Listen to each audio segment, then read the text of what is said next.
that I either have had in my world for a long time or somebody like my guest today that I just met last year. And this is my effort to showcase them and show their who, what, why, where, and how of how they show up in their life, their business, or what I like to call your business of life. And so today we're kicking off 2025 talking about what I love to talk about, all things events. I am super excited to be joined today by Bridget Love, who is all in events as well. And Bridget, when I read your bio that you sent me, which I will have you share all about yourself, but I know we talked last year about all of the amazing events you've been a part of, but I am as an event producer myself, very impressed with some of your accomplishments, which I would love to share. So we'll just get right into it, and I'll have you introduce yourself and share with everybody what your dish is all about. Amazing. Thank you so much, Heather. And thank you for having me. It's really nice to be doing this. I know we had that great conversation when we first met and were introduced, but I love the idea of this series. And it's a nice way to kick off 2025 by doing a little bit more kind of sharing and having good conversations. But yeah, so I've been running my business 𝒂𝒏𝒊𝒏𝒈 for the past 5.5 years. And before that, I worked in events for a long time in the public event space, public and nonprofit space. And before that, it's kind of like this long path, but I studied music. So I was am a musician. I should keep that in the present tense.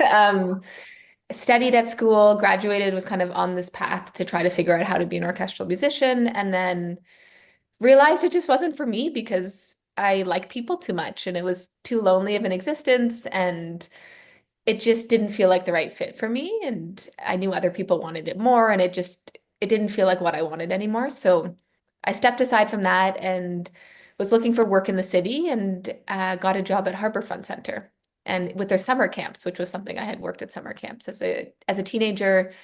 And through that experience was introduced to their cultural festivals and their cultural events. And I thought it looked amazing and I wanted to be part of it, and expressed a desire and was able to get a job in that department. And then that kind of led from one thing to the next. And for the next 7, 8 years, worked as a producer, producing all types of events at festivals, cultural festivals, large scale music festivals. I had the chance to work at the City of Toronto, helping to produce Doors Open, which is a really great event if people are from Toronto, that a lot of people know and love. So that was really special to work on that project, to Nuit Blanche, to different citywide projects that the City of Toronto produces. And so that was really a great experience working at municipal government, being on the inside of what happens at Nathan Phillips Square and across the city. And it was this kind of a public event space that I loved. But while I was there, I started to see kind of this disconnect that existed between that public event, thriving industry of art, of people, of cultures, diversity, and then was kind of looking to family and friends in the corporate world and realizing that it felt like there was a disconnect in our city of what people knew. Like, some people are really tapped into the culture scene, but there's a lot of people who would like to be, but don't know where to begin. And so I started to notice that. And one thing led to next, and connecting these dots of how could I take these amazing artists and talent and people that I work with who are experts and bring them to the corporate world, to create more meaningful, more impactful ways to bring teams together. And so that was the initial concept for 𝒂𝒏𝒊𝒏𝒈. And then it's pivoted and evolved and gone from there, which I'm sure we'll get into, but that's a little kind of snippet into the path that made no sense at the moment, but now it seems to make perfect sense. Well, I think that's very inspiring because there's so many things, as I've shared with you and I've said to other guests before. I love how these conversations go because I pick up on things that you say and then relative to what's going on in my world or whatever. And so I think between those that know my story and your story from an events perspective, some people fall into events, and I think having a teenage son right now who's trying to figure out the beginning of his journey, I think it's important for kids to hear these conversations where our business lives take so many different twists and turns. So at 17, you don't have to have it all figured out, and look at all of the amazing places you can go and things you can do and accomplishments. Like having done large scale events myself, I can feel what it would have been like to do Nuit Blanche. You mentioned in your bio about the Canada 150, like that was huge at the time, like all of the moving parts. And so all of the skills that you collect along your path, I really think go into what an event producer does, because you need to be so well-rounded and be able and be a people person. Like that's huge. So thank you for sharing that. And I think that goes for anybody, whether you're a 17-year-old trying to figure it out, or somebody at closer to my age and still trying to find their way. I love it. Totally. We're all trying to find our way, you know, and it all makes sense. Right? Exactly. So I want you to share a bit about Care of itself, meaning, so you've explained what the business concept is, and I think it's lovely having like my business running out of an art gallery right now. I think that's why we connect as well, as this arts and culture and bringing events within that space to people that, like you say, may not know how to find them and things like that. But your studio itself, again, this is how we ended up connecting, because I used to have my own space, and we kicked off our conversation. I think my very first question I asked you was like, how's it like having that overhead? Yeah. You're like, you know, you're on the same level where you're like, you get it. Yeah. But having said that, I'd like you to share a little bit about the space, who you're looking to have in, like from a client perspective, and then who they serve. Like talk about the events that you do and things like that. Yeah, absolutely. So we opened the studio space in May of last year. So it actually hasn't been that long. And this was, again, following the path as a business owner, that you're pivoting and moving and trying to figure it out, that had started the business. COVID hit, went virtual, found a niche in the virtual space. And then suddenly people, once COVID vaccines came out and people were returning to the office or returning to life, were really craving in person. And so we started doing in-person experiences and events for clients in their office and venues in the city. And it was good to start doing that again. But I realized as a financial model for my business, it was like really hard to actually make money. And just hearing what people were saying that they wanted in person. And then I realized that there was this opportunity for us to have our own space, which would serve as an office. This was also part of my untethering of like personal and business, and trying to create some boundaries, which are so important as an entrepreneur, of being like, okay, if we had a studio space that could also be an office, and my goal is to grow the business and I want to hire, in order for all these pieces to work, I can't be storing boxes in like the back of my garage that somebody, like, you know, just like all personally tied to your personal life in the back of your car. And so it's like, okay, how can we create a space for the business? And so that happened fairly quickly. So in February of last year, I realized, okay, let's do this. Had the space, and then put money into flipping it, making it what we wanted. And so the space, it's an 1,100 square foot space in the Stockyards. So that's the west end of Toronto, St. Clair and Keele. And it's in the former CCM bicycle factory. So it's in this beautiful old building that's a commercial space that's been divided up into units. And so there's a lot of creative businesses in this building, which is quite neat, and everyone's really supportive of each other. So it's 1,100 square feet. It's got really high ceilings, beautiful old brick and beam, and just feels like very special, and like there's a history there. And I actually found an old photo in the archives of people making bicycles like in the space, and I can see the windows and the beam. And I love riding and had a CCM bicycle as a kid. And so I just love that little, it's always good to know the history. And so that's where the building comes from. And so we have this space. It's 1,100 square feet. It's one large space. And we've built it into it's meant to be, well, it's an event space, but it's really designed for culinary experiences. So we put in this open concept kitchen, which allows chefs and talent to cook, to teach, and for people to gather and learn from them. Supper clubs, dinner parties, we have long tables. We can seat up to 30 people in the space. And so it's working really beautifully for these intimate encounters between chef and talent and food leaders. and audiences that want to connect with them, but also connect with each other. And really this idea of like intimate, meaningful events where people get to have good conversation, they get to meet, they get to learn. It's all one long table. It's not separate little tables. So it's community really, right? And of course the space can do other things. Like we have artists that have hosted workshops in this space, learning workshops. We had somebody do a yoga class. Like space is so flexible and adaptable. So there's so much that can be done with it, but it is really designed for this like culinary experience space.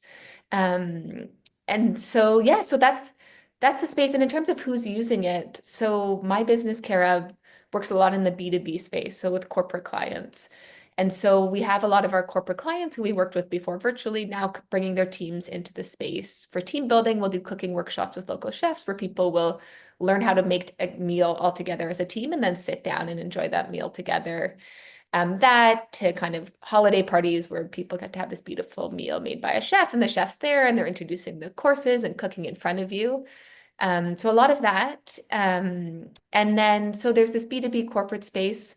And then the cool thing about having the studio now, it's also kind of opened up the business to other types of clients. And so we've had a lot of kind of birthday parties, anniversaries. We even hosted a celebration of life, like all of these moments in life where you want to gather people.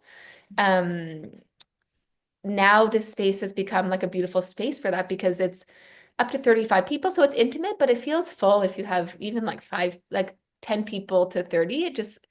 It feel like I've had people give me the feedback that it feels kind of like a house party. Like it feels like that atmosphere of like warmth and community, which I love. And so, yeah, it's also opened up into individual consumers where people, they want to celebrate something in life, and they need space to do that. And they also sometimes need just support with the food and the drink and what to do and what that looks like. And so we love working with any type of client to say like to look at like what's the purpose, what's the goal, and then how can we create something that's really, really special and really different. And so yeah, that's been kind of fun. Like 60, we had a great 60th birthday party recently where there was like a huge dance party at the end and it was all the old disco hits and it was so fun.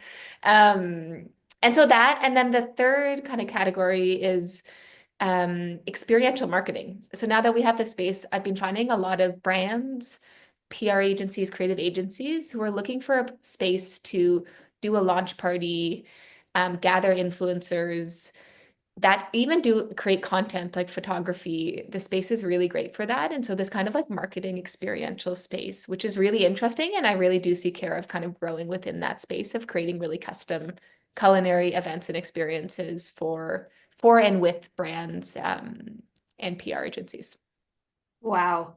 Yeah, Yeah. that is a full service event venue. Good for you. That is amazing. Like I got it. I really got excited for you when you were sharing all of that because again, like because it aligns with some of the things that we do, but just you're hitting the right, in my opinion, hitting the right notes as far as the need for events. And so I'd love to get into a conversation about events right now. Like from your perspective and your experience, like, yes, we're just hitting a new year. So I don't know whether your calendar's full, whether you're getting like, because when we chatted back last year, my perspective on events right now is it's interesting how we're now almost 5 years out of the pandemic where people are at with events and either hosting them, but also attending them. And I feel what's coming to mind right now, and I'm just curious on how you're finding your clients, their willingness to promote their events once they book with you.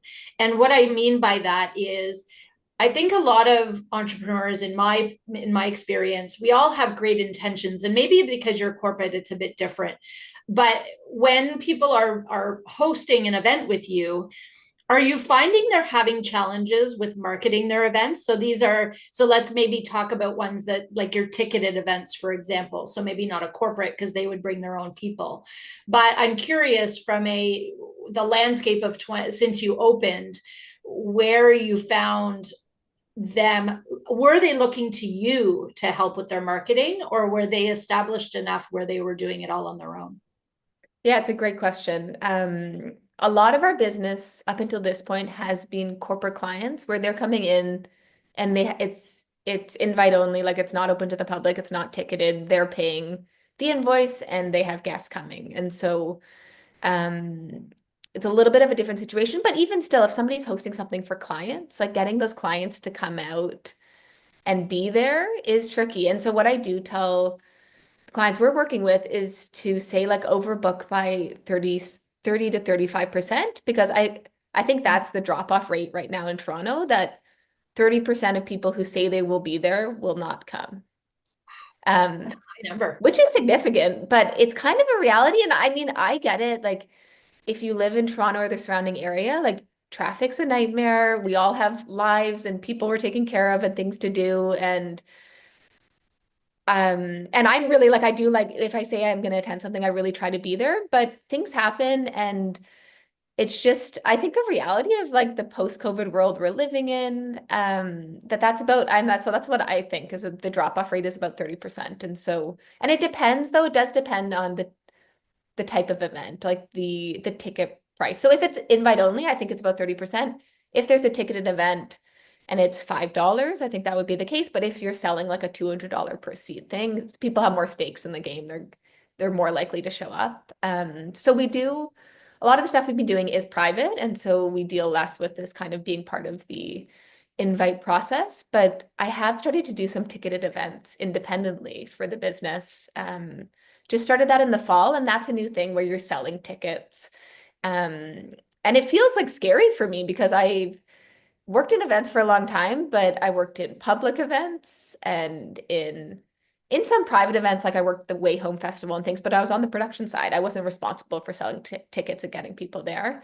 And then with the business corporate, that's not our responsibility most of the time either. But now that we're starting to work with more client-facing events, we have been partnering with our clients to support them in the process of how do you make this appealing and exciting. And often that's why clients are working with us, because they're saying we want to share an update of our annual report, but we want to add a chocolate tasting or a whiskey tasting, do something that's interesting and fun and that people will be charmed by and will show up. And so we're offering that piece that's appealing. And so now as we grow that part of the business and I'm starting to do more of these ticketed events, I am trying to be part of this process and really like show up for how do you market, how do you get it in front of people? Because it's tricky. It's such a noisy world right now. And so I am really like trying to learn more about that. And I think that's a big thing for 2025 is as someone who is a self-proclaimed non-marketer, I feel like that's kind of you almost put yourself into that category and it's not helpful because we're all marketers in our own way. And so trying to kind of accept to show up online, to do these sorts of things, and to try to get better at it, right? And you can only get better at it if you try. And so that is kind of on my 2025 list of showing up a little bit more for marketing and for taking on these events that are riskier, like ticketed events are definitely riskier, but have so much potential for reach for the brand. And so to go for it and see what happens. Good for you. Yeah, I love that. One in particular, when you talk about these ticketed events, and I will, uh, Bridget has a newsletter, and so that is the best way. It's funny, and that is, we could have a whole conversation about marketing of events. And I love the fact that you've got a newsletter because I think that is one of the key ways to get people on your radar, right? Like, so it's on them to open it and whatnot, but at least they're receiving it. So it's in comparison to social media, where if you're not in somebody's feed, you're not getting to see, like that happens. And then the event goes by and like, I didn't even see it. So newsletters, I think, are great. So we'll put the link to your newsletter and anybody wanting to connect. But this is a collaboration that you created last year with somebody, and I just love you to share about Table for 20. I think it's such a beautiful concept and what you want to do. I haven't yet asked if I can borrow it to do it up at MySpace, but I'm kind of doing that now because it is such I think a great opportunity for entrepreneurs to connect differently. And this could get into a whole thing about networking and whatnot. But if you could share about that concept and why somebody might be interested in attending Table for 20. Yeah, absolutely. So Table for 20 is dinner party series that we do every month in the studio that's open to entrepreneurs specifically, but kind of leaders of all types, with this idea of we're all working on our independent projects. It's so easy to put our heads down and just keep grinding and not talk to people and not connect. And we're all craving connection. I mean, I speak for myself. I'm a people person, and running a business is lonely. And so I realized that I was lonely, and that's something that I needed. And so I kind of just created it because I also heard from my peers that people are wanting connection, and they don't want to just go to a networking event that does like there's all type of networking events. So I don't want to put down networking Yep. events. Like there's all types of them. Some are done better than others, but I found I'd kind of be attending things and I'd just be craving more and more conversation and more intention, I suppose, by the people who were there. And so dinner table for 20, that's why I designed it. And so um it's an evening, typically on a weekday, where people come and are committed to kind of turning off their phone and being there and showing up for the whole extent of the event. There's different moments. It's curated, this idea of people want structure when they come to something. So there's a mingle at the beginning, but then we do a round of kind of speed dating around specific questions. So everyone gets a chance to meet each other, to connect, to learn about each other. And we're trying different things, then sitting down at the table, having a beautiful meal together, having some free time there to just connect with the people around us. Sometimes conversation prompts on the table. Sometimes we've done sharing, where we talk about a specific question. Everybody gets a chance to stand up and share. We've also did one iteration where everyone brought a problem or challenge they were dealing with, and they got to kind of crowdsource some ideas from their peers. So we're trying different formats to it, but really the purpose is for people to feel supported, to meet new people who they can rely on. And this idea that we all hold knowledge and we all have ways of doing things that are helpful to others, like this idea of helping each other and not being in our silos, being competitive, but rather kind of sharing intel and advice because it's better for everyone. Yeah. Oh my goodness, that is amazing. And I love that you touched on networking. And so something that I do in my business that we talk about, I think that is something that I feel pretty passionately about. Again, networking is lovely. I'm not a fan of the standing up in the 30-second pitch ones for a number of reasons. So I think you've brought such a lovely way to bring people together and to learn from each other. I love what you said about the wisdom, because it's true. I think the same goes for what my passion is all about, is about perspectives, right? Like every person at that table, when you talk about one subject, is going to presumably have a different perspective on what that is, and how can we grow and learn and prosper from each other's knowledge and wisdom. And I think that's fantastic. So do you have a date for the next one? Because I would like to get to one of these. Yes, I would love for you to come. I do not, but I've had people asking. People, I think, really have enjoyed it, which is such great feedback. But I should be launching something next week, our series of some ticketed events coming up. So I will share it with you, and I'd love to share it with anyone listening, or they can follow me on LinkedIn for that update. But I'm really trying to plan ahead this year and have things kind of in the calendar, so that if, say, you couldn't attend the January date, you could attend the February date. And so trying to kind of get this lined up, but the date will be announced soon. Yeah, awesome. Yeah, whether it's January or what, I am like, and because I think we rescheduled my actually coming to visit the space, I think 3 times last year for one reason or another. So it is definitely my goal to get down and actually see it. I've looked at on your website and all that, and it's funny because when we got on the call, I've seen different perspectives of your space, and I was like, oh, this is a different one when we got on today. But I think this is, I'm bringing this up of where you physically are right now as a win, because you are a sole business owner of Cara of Events. And so you're not actually in Toronto right now. And I think that's pretty exciting that you've, in a short amount of time, having the venue, built yourself up, that you have a staff member that can support you when you're not here, because I think that's beautiful. So like, how did that come to be? Like, and how did you find the person that matches your vibration with the space? It's a great question. I mean, I guess on the person front, I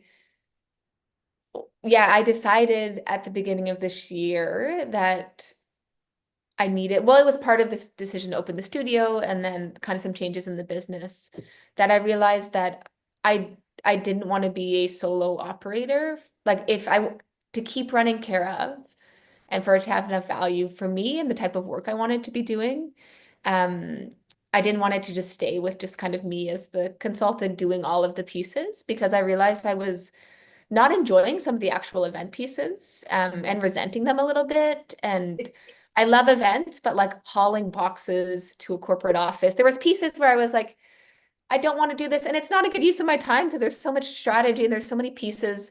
Like I've learned so much in my career that like there's other things I want to be thinking about and doing. And so I realized and I think you make your decision as an entrepreneur that you're a solo person doing your thing. And there's nothing wrong with that. I think it's for a lot of people can be the right choice. You're not taking on overhead and you're getting really good at what you do and you're sticking with that size, or you make the decision to grow. And so I thought about it and realized if I'm going to keep doing care of, it needs to grow for me to continue to be stimulated and excited and to get where I want in my career. And so made that decision that, okay, let's hire. And in the past, I had a part-time person. I hired a lot of part-time contractors as I needed, but I realized that wasn't working for me because there's things that come up, like a client needs something needs to happen. Events, there's a lot of last minute things. And so often requests are come in and the person who I hire part-time isn't available. So then I end up doing it. And then I'm not doing sales and I'm not doing marketing. And I'm not doing all these pieces to grow the business. And so I felt like we were just kind of stuck at a certain revenue line and the business just wasn't growing, but it was just felt stuck. And so I realized something needed to change. So I think the solution to this is to hire a studio manager, studio and client manager, who's full-time and who can like get to know the business, get to know me, and that I can kind of like train up to take on pieces of the business. And so that was risky though, right? Obviously, as a business owner, you hire full-time, the salary, the overhead on top of rent, like it's a lot. And so, you get nervous but I was like, you have to do it. I knew I needed to. And so made the decision and put out a call. And so for the hiring process, I hired somebody originally who wasn't the right fit for the business. And I think this is a thing for small business owners that you do really need to find somebody who wants to be part of a small business, who knows what it's like and who's ready to wear all the hats, do all the things, learn so much so quickly. And it's no fault of anyone. Like some people, it's just not the right fit for them, like vice versa, all of that. And so I think this is a good hiring. It was a good hiring experience for me to hire, realize it wasn't the right person, decide I needed to make a decision on that, and then let them go, rehire. And luckily the second person I hired is really a great fit for the business. And Catalina is our studio and client manager. She's been with us since July, I guess now, and comes from an event and video production background. But just like personality wise, we really do vibe. It's really communicative. And I mean, there's something about working with women, I think, as well. It's just like a good energy. And she has been really great and capable. And so that feels exciting to be able to give her opportunity to grow and to really like take pieces of this business and run them. And for me to kind of coach her in that and then step back and focus on the parts of the business that I need to be focusing on. And so that's really a huge goal leading into 2025 is to be strategic in how I'm spending my time, because time is, the most important resource we have. And I think in my business, and so many small business owners I'm sure can relate, is you start to feel frustrated by why you're not growing or what's these pieces that aren't working. And you just feel like trapped by the admin and the emails and the bookkeeping, whatever the thing is that's keeping you down, that it feels like you're spinning in like, the rat race a little bit and can't get out of it. And so trying this year to really be intentional about where I'm spending my brain and my energy. And so, yeah, I mean, so it is a win. So I'm here in London, England, visiting my sister, which is really special and feels good to be I'm working full days from here, but I find now that I have Catalina, getting away is actually really productive for me, because when I'm at the studio, I'm a helpful person. And so I just tend to help. I'm like, oh, we've got an event. I can help with that. I'll do this. You need to move a table. Like whatever the thing is, I'm like, just turn around and help. And Yep. that's not helpful for the business because then I don't do sales and clients. And so I find being away, it's great because I can focus on the things I really need to focus on and also take my hands off a little bit of the control piece. I'm definitely a perfectionist a little bit. And sometimes there's details that don't need, like, it's just kind of like, let it be. And I'm trying to get better at that. If somebody's going to do it. And of course our business is kind of premium. And so there are pieces and details that are really important that you figure out as a team, but there's other things that you just kind of have to like, let them be. And so that's been huge for me as a leader to have the processes, the checklists, all of the pieces, and then also at a certain point, let go of control of needing to be there. And so that's a good learning for me. I can resonate so much. I had a co-op student, and when I had my own space, I had a co-op student, and you just took me back to the one time. So she hosted her own event. That was something that I had encouraged her to do as part of her co-op. And it was one of those things that at the end of it, so two things that you had said about the me helping out, because again, it was her to do from start to end, but I think anybody that's an event planner has just this inclination to always give a helping hand. And the other thing that you brought me back was the perfectionism of how we do things and how you have to, like, we have a certain way to do it, especially again, if you've done large scale events, everything needs to be like, you need to know where things are going and all that. And I had a moment where she was doing something that I do differently. And I was going to like tell her that she was doing it wrong. And I'm like, and thankfully in that moment, I caught myself and went, hold on, no. That's just the way I do it. Like, let it go and let them do it. It's not wrong. It's just different. And so I think that's huge as an entrepreneur, as like events, like you say, or small business or whatever. So I thank you for sharing that, because it makes me kind of chuckle. I'm curious. I want to get into the latter part of our conversation, because I could talk to you all day because we talk about like-minded things. But I'm very curious from an events perspective, because you mentioned doing things that you don't necessarily love doing. So I am pretty open about, while I am very good at it, I don't love, this is crazy that I'm saying this. I say it mostly in close company, but now I'm just going to tell everybody. I love event day. Like, that is the sweet spot, when everything comes together and all the hard work that you've done and you see it all come to fruition, the client's happy, all of that. That's my joy. Everything literally that leads up to it, like, is ingraining on my nerves. And so I'm very curious from your perspective, what is your favorite thing to do in events and your least favorite thing to do in events? Great question. It's interesting because I love the strategy piece. Like, I love the beginning, like this is the client saying, like, this is the goal, this is what we're thinking, or just kind of like, this is what we need. And then I love curating, like coming up with the concept, what it looks like, what are the options, what are we going for, how do we reach those goals, what's the creative concept. Like, I love that concept design process. I love that. That would be my favorite part, I think. And then my least favorite,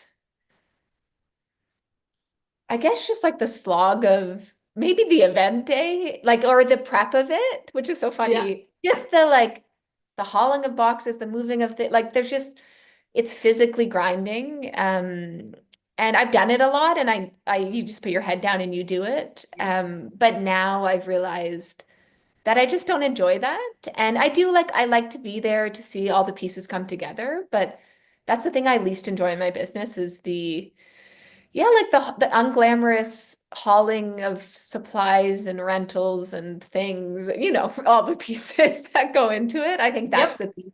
And we also do virtual events where we do kit packing, where we pack boxes. And that's also like a lot of physical labor and a lot of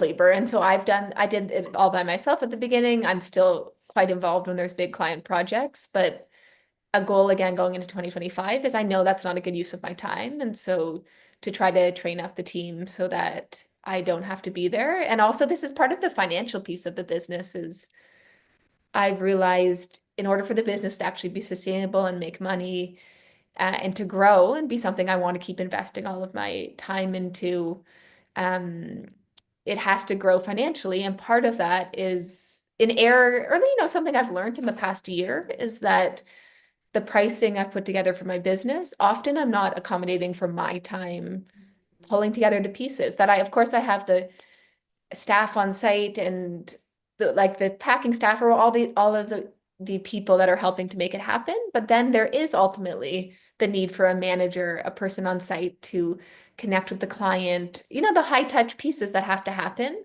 that I do because it's my business and I care, but realizing I can't always be there. And if I'm not there, I have to hire somebody else to be there. And there's not enough margin for that to happen. And so just realizing this kind of financial piece of trying to grow a business versus having a job, giving yourself a job, right?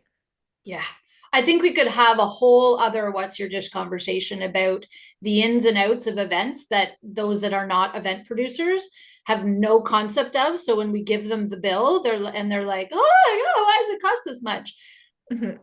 Right? Like Yeah. all of the things that go unnoticed by clients, but are Mhm. necessary in order to create an impactful and successful event. I think, yeah, we could have a Totally. whole conversation. Yeah, Yeah. absolutely. And a learning that I'm taking into this next year is for my pricing, I used to do an inclusive. So I do it like per person pricing. And that was a lot for the virtual stuff we did, but it'd be like $130 per person. And included in that is a fresh ingredient kit, is the live experience, all the admin and coordination.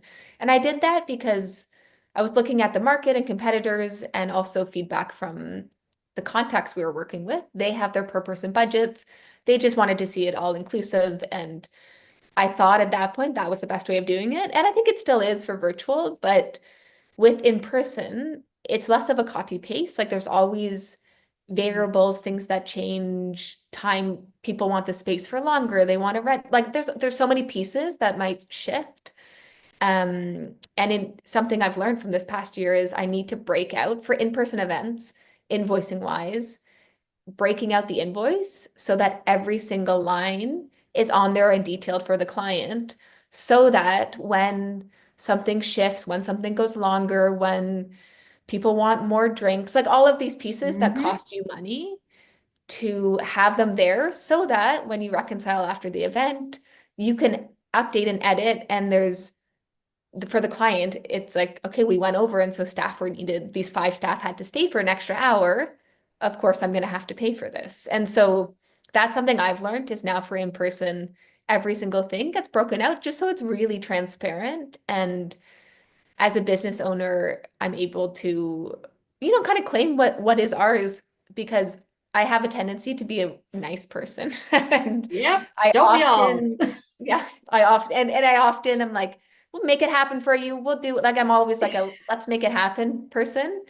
But ultimately for the business and the finances, we need to be paid for the work we do. And so learning that, I think psychologically as a leader, knowing that, and then now then the logistics of it, which for me looks like making it really clear in our pricing decks, all of the pieces involved, and then when it gets down to invoicing, actually spending the time to invoice like every single line so that you don't get taken advantage of.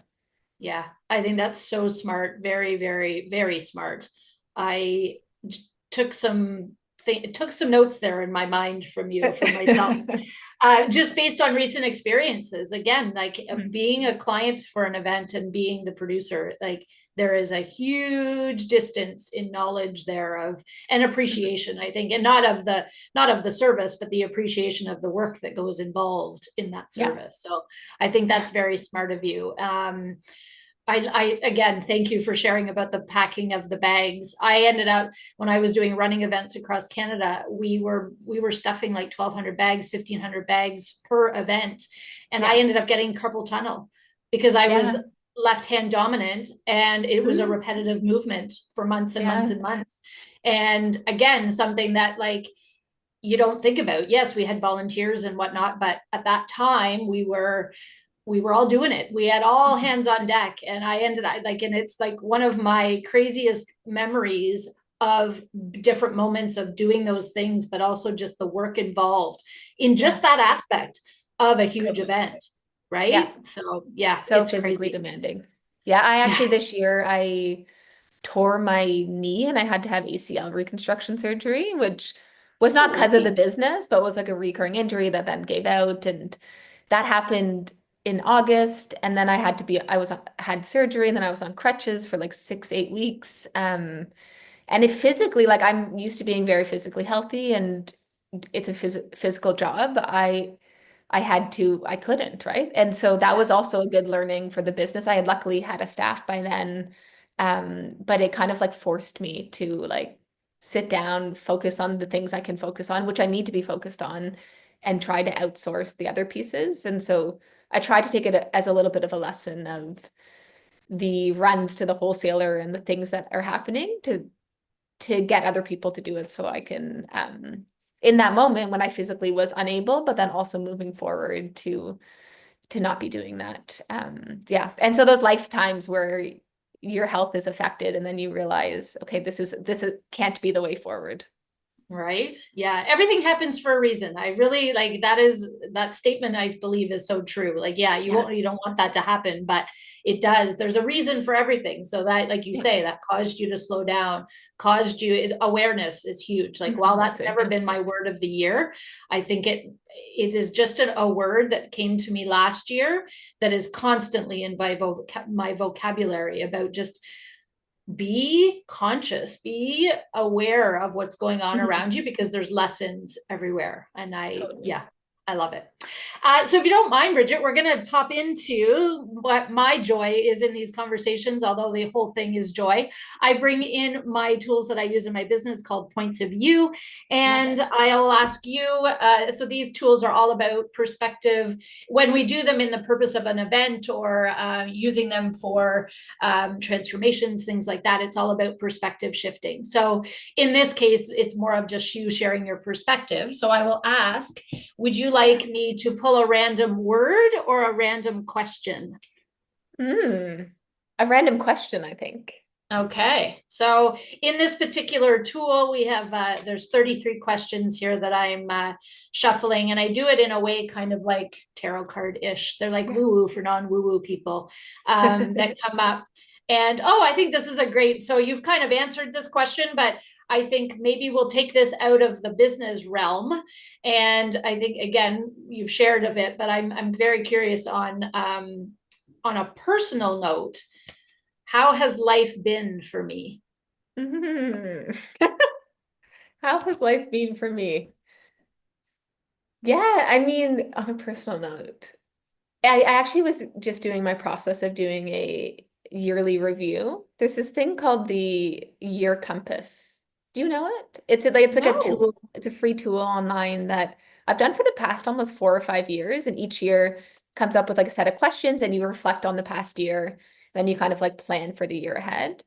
And that's something that personally I always do. And then I also do like an annual planning session for my business.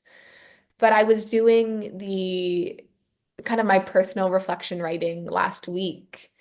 And I was thinking about the past year and thinking like it was a really hard year. For a lot of reasons, like the business, there were a lot of wins, but it was like really a lot of shifting, a lot of unknowns financially. Of course, things have been like with the economy and then inflation, and just to like state the obvious, like it's like not easy to run a small business right now. And Yep. I feel like it's so important to say that because so often you see all the good things online, you talk about all the wins, it's so easy to think everyone else is succeeding and has it all figured out. And I'm sure there's people, I see friends sometimes and they're like, oh, you're killing it.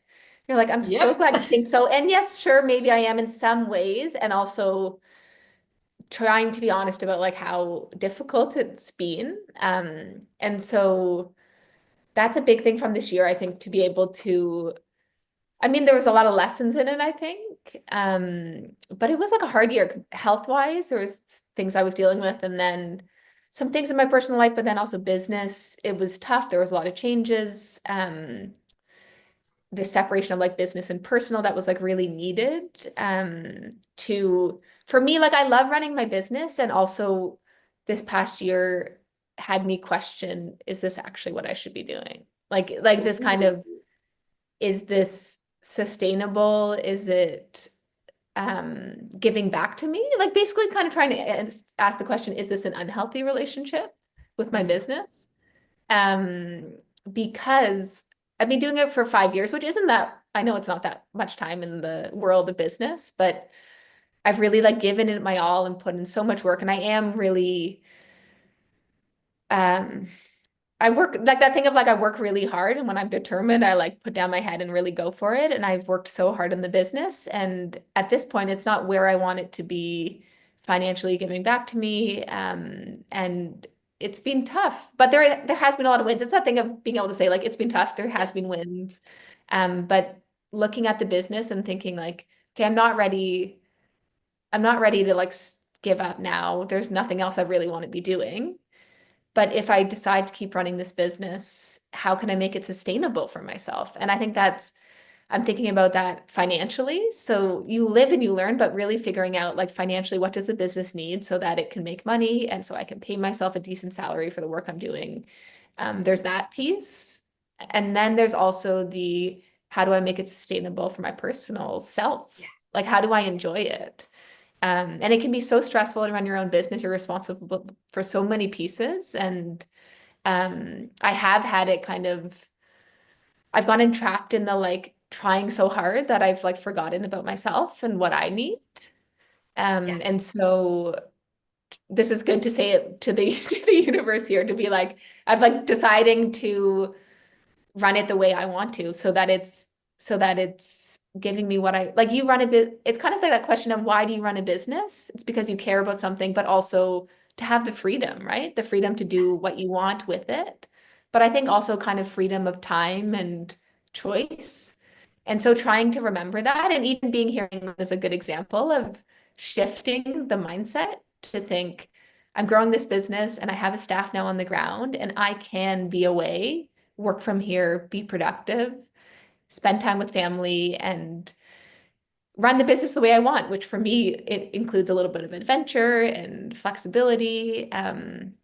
So going into this, so I guess how am I now? I think it's that I'm in this moment of being like, okay, I can identify it was a really hard year and shifting into 2025, taking those learnings of what needs to change, which I think is taking some of this freedom, but then also it's even like health wise, it's not forgetting to work out, like not forgetting about myself, which for me is like exercise and movement and fresh air and um not working all of the time, like those Yeah. pieces. So that's a long-winded way, I suppose, to answer the question. No, I think it's good. You hit on a lot of pertinent and important conversations, whether you're in events or whether you're a small business owner. Like it's just you hit on so many things. As an add-on to that, I'm curious because you touched on it a little bit. Do you have a go-to for your self-care or mental health, like that type of thing? Like, do you get massages regularly? Like, do you do something? And this is not meant, if you say no, it's not meant to shame you. I'm just curious because like you said movement, which like aligns with me very much. Like, is there a go-to, like if you're at your wit's end, that you use for Mm. yourself? Yeah, I mean, I'm a water person for sure. And so the thing I find that really centers me is like baths. I'm like, I have baths like every night with like without fail to like decompress from the day. But I Yeah. also love like saunas and cold plunges and like, Scandinavian baths, that kind of thing. That's just like what does it for me to make me feel grounded and to feel like I can keep going. Like that's the thing. And so I do with my partner in life, like we'll try to go, there's a Russian banya in Toronto that we love that we try to go to in the winter months. And then either ship, there's some places in Toronto, but I do also, so that's like a self-care thing is like water, I suppose, and heat and cold. Nice. Um, but then in my business, I have started to do quarterly retreats, and I've been doing this for the past, I think, 3 years. I read the book Traction, which is a book written about the entrepreneurial operating system, EOS. I'm not sure if you've heard of it. It's like a specific No. way of running a business. There's a lot of people that use it, EOS, but they wrote this book, Traction, and it basically has these modules that you kind of put together that help you figure out a structure for your business, quarterly rocks and goals and KPIs. It's all very mathematical, but I read it, a mentor had recommended it, and then I really was like, oh, this is exactly what I need. I was like craving structure and oversight and just feeling like I had these pieces in control, even though I'm still a small business. And so as part of that, you do an annual review and planning session. And then each quarter, you do a day where you look at the past quarter, you look at the numbers, what happened, the KPIs. I like answer a series of like written prompts, do some like reflection of how I'm doing personally, and then plan the next goals and KPIs for the next month ahead. So there's kind of like quarterly review every 3 months. And so I took the EOS thing and I kind of came up with my own way of doing it. All of the pieces they have, and then some like kind of personal writing as well. And then what I do for that is I actually will drive myself to Veta, which is like a spa outside Yeah. Barrie. Yeah. Um, and every 3 months I go regardless of the season, and I'll do like the circuit of the water, and I go by myself, like do the circuit of the waters for a couple hours, and then I'll bring my notebook and I'll find like one of the quiet huts and I'll like do all of my writing and my thinking. And for me, it's just like the perfect thing because it makes me feel so grounded. And then I have this like quiet away from my cell phone and responsibilities, and I go offline for the day and think about what's happening, kind of plan ahead. And for me, it's just become this ritual that like I really look forward to and love. And also every time I do it, I get this clarity where I'm like, this is exactly where I need to be in order to think about everything that's happened. Because it's just like life is can be so messy and so full that it's like a little quiet sanctuary. So that's one of the rituals that it's self-care, it's also business planning, but it's kind of merges the two together. I love that. It's huge. So I do something similar. I was doing it within a community, and so I think it's like bang on what you're doing. I love the enhancement of going up to Meta and doing it. That's we are Yeah, so much alike, and I think we discovered this when we first met. But I'm like, oh, I see why we yeah, connect so well. I I say love it. try it. And the ritual, even for me, of like getting in the car and putting on a podcast, like physically removing myself from Toronto, there's something about it that just like feels like the winning formula. Yeah. Oh, I love that. That's amazing. Okay, so two more things. One, I'm going to, and maybe, and this would be interesting because I'm asking somebody that's runs an event that has chefs in all the time. So I'm very curious, what is your favorite dish? Like whether you make it, your partner makes it, somebody that maybe did an event. Do you have a favorite dish that you like? Ooh, a favorite dish. That's so hard because I feel like I love all of the foods of all of the types. But one thing that comes to mind is I love soups of like all cultures. And my partner in life, he also is an amazing chef and he has Mexican roots. And so there's a tortilla soup that he makes that's like so delicious and so good. And when I'm like, had a hard day or not feeling great or whatever, I'll like request a tortilla soup and it's like a comfort, and I love it. So that would be one thing that stands out and especially in the winter as well. Oh, that sounds delicious. Oh, my husband's this is hilarious. My husband's an excellent cook too. And a lot of the dishes, my favorite dishes are his. So again, something we What's one have of in your common. favorite dishes that Oh he goodness. So interestingly, and it's not his recipe, but he does a spin on it. It is a chickpea and sweet potato, like curry almost, Mm, but it is similar to what you shared with the Mexican soup. It is so like healthy and mhm, hearty, but in the winter again, so nutritious and like mhm, homey and warm and good. mhm. And as I'm talking about it, my mouth is watering because Yeah, we've I'm not like made it in a really kind of long time. you're So like gotta make the request. I'm going to request that one because we Totally. haven't had it in a very long time. That's too Sounds funny. delicious. So as I can with all of my guests, I can chat forever. But Bridget, we talked a little bit before about your newsletter. So at the end of this, we'll put the link to that newsletter in the comments. So anybody that's interested in joining, I really, if you're in the Toronto area and looking for a great place to go and connect with people and whatnot, definitely get on that newsletter. But as far as from a following perspective, where is the best place for people to find you and get connected in with you?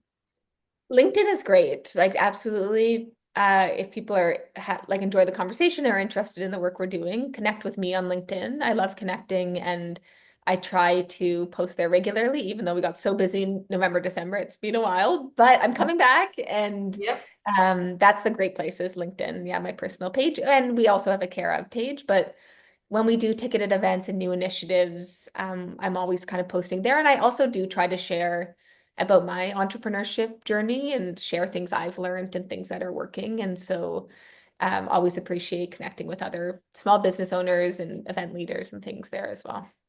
Amazing. I love it. Well, Bridget, you kicked off 2025 for me in such a spectacular way. I Yay. think we really hit on just the top level of where I think we could have conversations around events. When we talked back late last year, I think what resonates for me as we move into this year and with all of the different things that are going on with events, I think it behooves us as leaders to share the ins and outs of the events world, so that those on the other side that want to do events on their own, we're giving them knowledge from our experience and whatnot. But also where I think there's a need is, and people may not realize it, but just to know what goes on behind the curtain of an event and all of the pieces that go into it, because it looks so simple when it's in execution, in my opinion. Everything looks so seamless, all of that stuff. And so I think it's important that we share with people what that looks like, so that they have an appreciation, just as we have an appreciation for what a mortgage agent does, let's say, for example, what we do as event producers. So I think we kicked off 2025 in such an amazing way, and I hope to have you again. I'm sure, and I'm going to come to your events, and so I'll be sharing those and all the things. So I think 2025 is going to serve us very well. And I'm really absolutely. No, thank you so much, Heather. I appreciate you inviting me, and this has been such a great conversation, and excited to keep sharing and all of that. And it's true. I really love this idea of, especially in the event world, sharing, and this no gatekeeping, this just like sharing of what happens and ideas and things that are working and all of that. And so thank you for having me. And I'm excited to have you out to an event. Absolutely. And who knows, I'm sure there's collaborations in our future as well. I think so, for sure. Yeah. So thank you again. And anybody watching, if you're interested in becoming a guest, please do reach out to me. My business is DiSH Events, but you can reach out to me at heather@dishevents.ca. I'll give you the information about what it looks like to be a part of this. And I love interviewing everybody and learning about their dish and what they're all about, just like I did with Bridget today. So thank you very much again, Bridget. Have an awesome Friday. Enjoy the rest of your time in England, and I look forward to seeing you when you come back. You as well. Thanks so much, Heather. Take care, everyone.